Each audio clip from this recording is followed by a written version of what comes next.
What's up, y'all? So if you made it here, you are on part three. Calling this one the rebuild phase. Last time I kind of ended off with kind of getting to spirituality and meditating and breathing exercises and so forth. And that's all good. It helps you for a sound mind. But also, while you're when you got time, like especially when you go to jail, when you got time to reflect and just really talk to yourself all mostly, like I don't mean that in a crazy way. I mean more like it's like a spiritual conversation you have.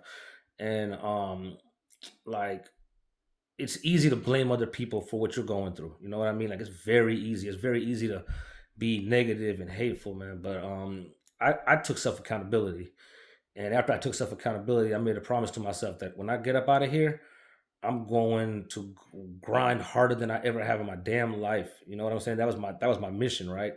But it wasn't easy because, like I said, just because you get out don't mean nothing. So, like when I got out, um, I found out that all my stuff in my house was destroyed. It was gone. I lost everything. I'm talking about my paperwork, my clothes, my history, everything gone in an instant. You know what I mean? So I had to come home to that tragedy. First of all, it hurt, but at the same time, it was kind of like, you know what? It's time for a new me, and it's time to rebuild. And so I said, you know what? I'll make new memories. I'll get everything back and so forth. In a different way.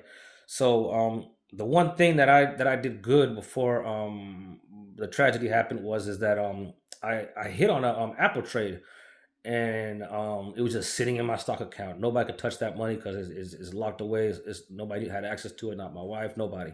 So it was just sitting there, and so I luckily had a little bit of money, but I couldn't access it immediately. Like I had lost my phone, and it was linked to my phone number, and it was just a hassle to get access to my stuff. So it took me a little bit to get access to it. But what happened was I had a very good friend, a guy I met in college, man, named Nee. Man, this guy, man, like if you got, I mean, like I don't have I mean, I have a half brother, you know what I'm saying? He's gone though. He passed away a few years, back like in 2020, 2019. But I mean, I don't have like people that I can really call like a true brother. Like my circle is very small. But when you talk about a brother, that's a brother. Like, man, he got me out of jail. Even though it was inconvenient for him because he had to go do something, and he introduced me to this white guy, and the white guy was like, he got a job for me. So so I'm literally coming right out of jail, straight to work, man. I'm all the way out there in Dawsonville, Georgia, and man, he put me to work, put money in my pocket. I was able to get a phone, was able to get my access to my stock account again, and I was able to have a little bit of funds in my pocket just to kind of make it. And then when my boy Nee came back from his trip, he took me back to his spot, and then he was just kind of like, all right, bro, we gotta figure some stuff out. So I ended up going to a hotel, an extended stay hotel. Like, man, never thought I'd be the one staying in an extended stay hotel. I've worked for extended stay hotels and had people go through some trauma in there and so forth, man. But I had to go do it. It was just like, damn. And my money was drying up, man. So I still had like my studio stuff and so forth. Sold everything, right? Because I was like, I gotta get a job. And so I was like, man, I don't know what to do. And so the white guy, his name is Josh. Man, he told me, man, Home Depot helped rebuild your life.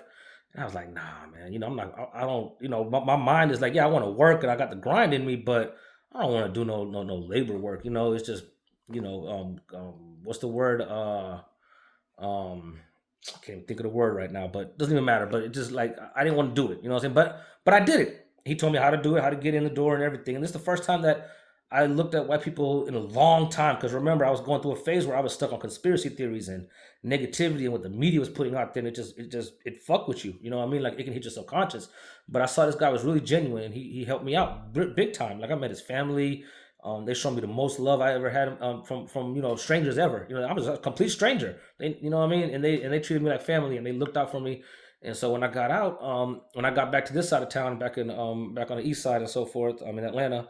Um, I got to the hotel. I applied for the job at Home Depot, and blessingly, I got in the door. And I was like, "Oh snap!" And so I'm working here, right? I'm looking at what's going on around the work scene now. I haven't worked in like a real like serious job in a long time, so I'm just looking around. I'm like, man, these kids are lazy, and I'm working with a 75-year-old man, and this man moving faster than freaking 18-year-old kids. And I'm like, man, this man, goddamn, too old to be doing all this stuff, man. Like, just out of respect for elders, I was like, man, let me alleviate his burden. You know what I mean? So I picked up whatever he was doing. I started doing it. I started working. I was outworking everybody in the damn store. Ground up. And like 3 months later, boom, they gave me a promotion. And I was like, wow, like hard work really does pay off. You know what I'm saying? And I moved up, and that was at the beginning of my rebuilding stage. Like first, that helped me get my confidence back, like big time, and let me know, okay, I'm on the right path. Like I'm doing good.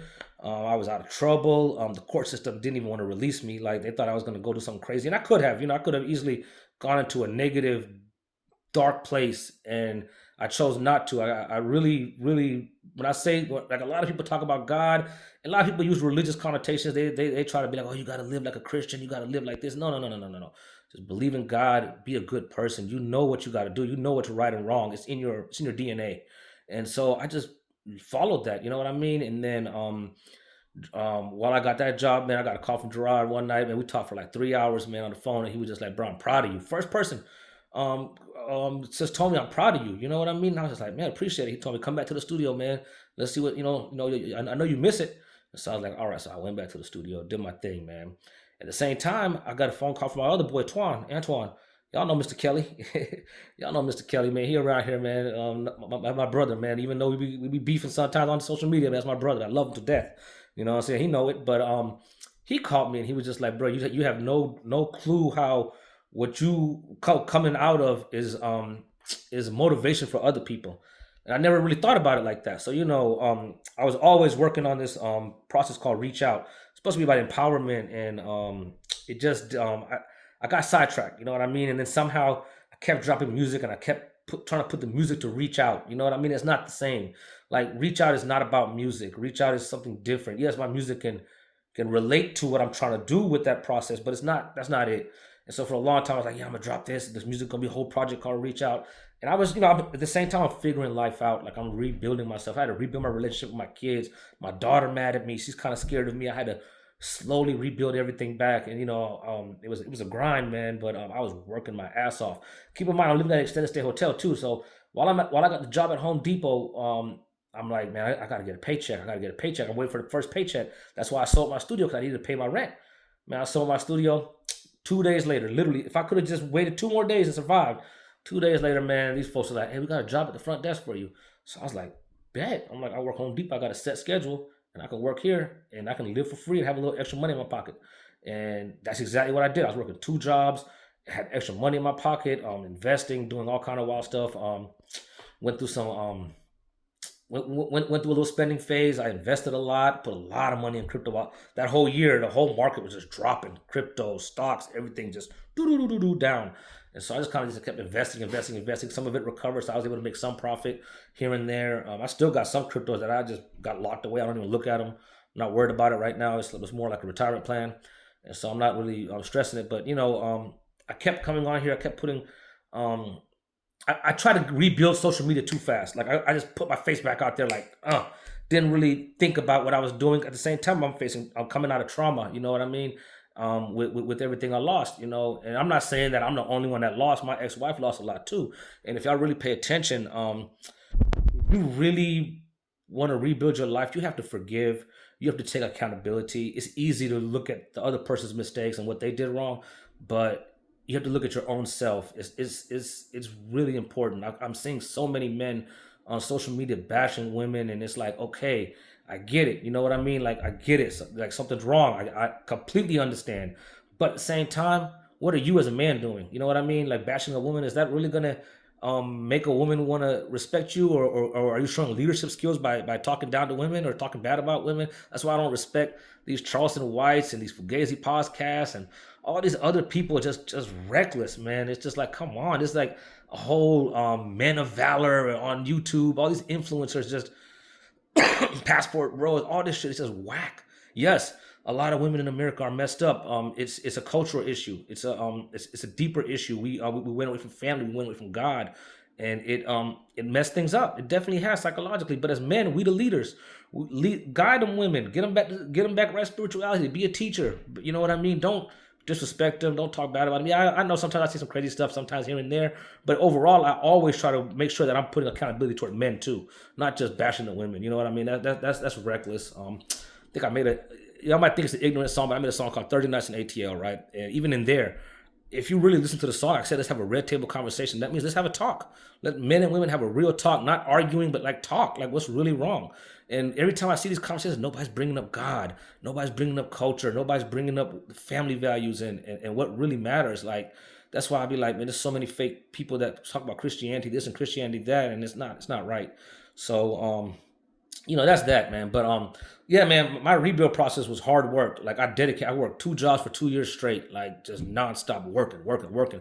At the same time, I'm living my life right now, not even sure what the court system gonna do to me. You know what I mean? So I couldn't even move forward. I couldn't even think about a relationship or dating or none of that because I don't know what the hell is gonna happen. I could be gone for the rest of my life. I don't know what was gonna happen, you know? So I was just trying to cherish every moment. I was trying to be happy. I was pushing music out like crazy because I didn't know how much time I had. You know what I'm saying? And I'm like, you know what? Let me just have this out there, and that's what I did. But rebuilding is not like when I say rebuild, you got to rebuild yourself, ground up, spiritually, physically, everything, emotionally, and be ready for this world because it's tough. You know what I mean? These rappers ain't preparing you for that shit. These artists ain't preparing you for that shit. Yes, they might have songs about love and heartbreak. You might have some girls. Oh man, I want to fuck a dude. I got a cobra dick and this and that. It's like, what the fuck are you talking about? Like, is that really?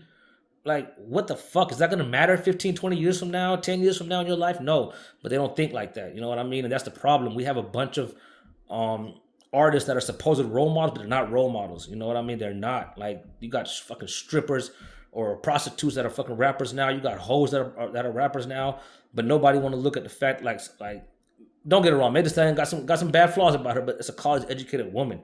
Like, let's respect her. You know what I mean? Let's respect other artists, man. Like, why is some of these rappers that are talking about murder, kill, gang, Chicago violence, motherfucker, young boy, just we know what he did. You know, I'm not gonna say it out loud, but we know what he did. We know who he got knocked off, and people over here celebrating his come up. What the fuck are you celebrating? You're celebrating a murderer, a killer? Like, is that really? Come on, and it's not just recent. Like this just been going on for years. Like we can go back to the Waynes and the 50s and everybody. Like, these people are not good people. You know what I mean? These are bad people, and we glorified them to this day. We still glorifying them. You know what I'm saying? Like, what the fuck kind of shit is that? And so I'm kind of like I'm beyond that. You know, nobody wants to glorify the good positive people. You know what I mean? And that's why I keep saying like, man, maybe we need to have like a whole radio station airwave of nothing but positive music for like a whole year straight. Turn off all this bullshit music. Turn off all the nonsense music, the shake ass music. We don't need that right now. We need motherfuckers that's putting out some music like Bob Marley that's got that influencing us, uniting us as people, and spreading love and positivity, not this hatred. But it won't happen because negativity sells, controversy sells. So that's what's gonna happen. So we'll never be able to rebuild off of that. You know what I mean? That's the real way to rebuild the culture, rebuild society right now is through music because music spreads faster, and music is the universal language of love, but it's being used for the language of hate. And that's not right. So it is that.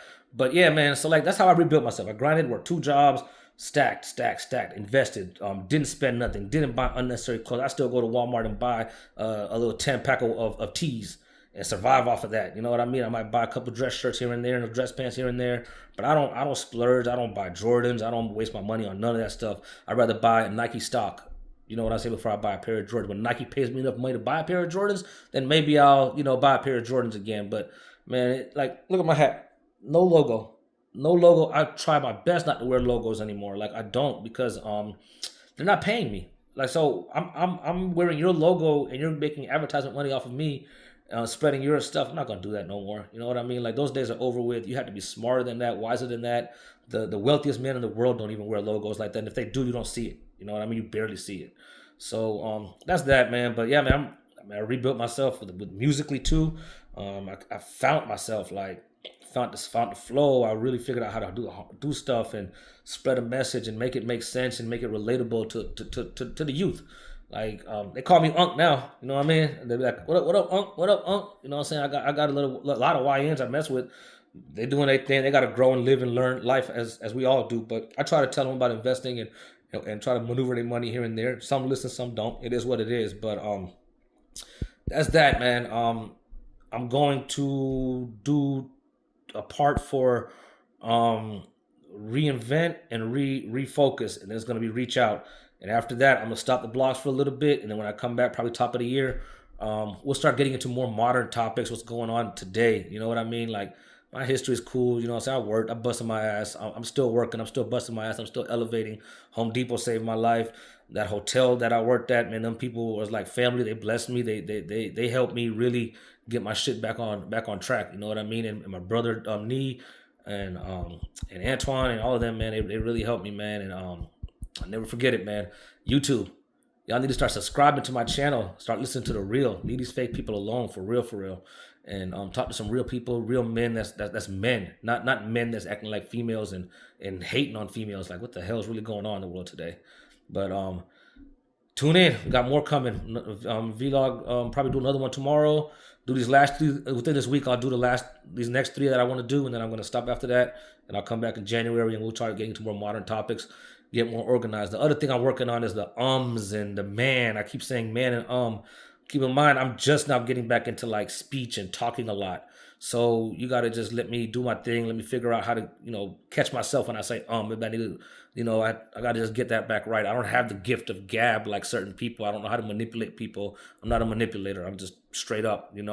So just give me a second. I'll get the speech part better, try to do better with with the ums and the mans. I know I say it a lot. I'm sorry, but I'll get better with it, man. Yeah, man, tune in though.